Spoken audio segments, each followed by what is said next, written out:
আমার চ্যানেলে সকল বন্ধুদেরকে স্বাগত জানিয়ে আজকের মতো ভিডিওটা শুরু করছি। তো আজকে আমি তোমাদের সাথে শেয়ার করতে চলেছি ছেলের হাতের কাজের জন্য কি বানালাম। তো ওদের স্কুল থেকে নির্দিষ্ট করে কিছু বলে দেয়নি। আমি ভাবলাম আমার কাছে যখন এক্সট্রা মাটি আছে তো মাটি দিয়ে কিছু বানানো যাক, এইভাবে সেই কাজ। দেখো আমি কচু পাতা নিয়ে একটা চট বেলে নিয়ে তার উপর ছাপ দিয়ে নিয়ে ভালো করে পাশ থেকে কেটে নিয়ে কচু পাতার আকৃতির মতো করে নিলাম। এটা দিয়ে একটা প্লেট তৈরি হবে। এবার আমি ভালো করে আর কি বেলনি দিয়ে বেলে নেবো, যাতে আর কি পাতাগুলোর শিরগুলো ভালো করে দাগটা বসে যায়, তাহলে হয়তো দেখতে সুন্দর বেশি লাগবে। সেই জন্য এটা নিচেও তৈরি হবে একটা প্লেট, তার উপর একটা মাছের স্ট্যান্ড হবে।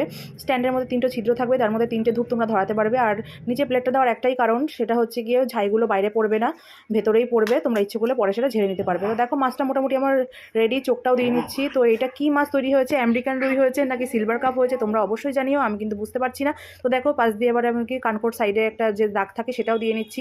এবার ভালো করে একটু মসৃণ করে নিলাম। এবার এইদিকে যে পাকনার থাকে সেটাও দিয়ে নিলাম।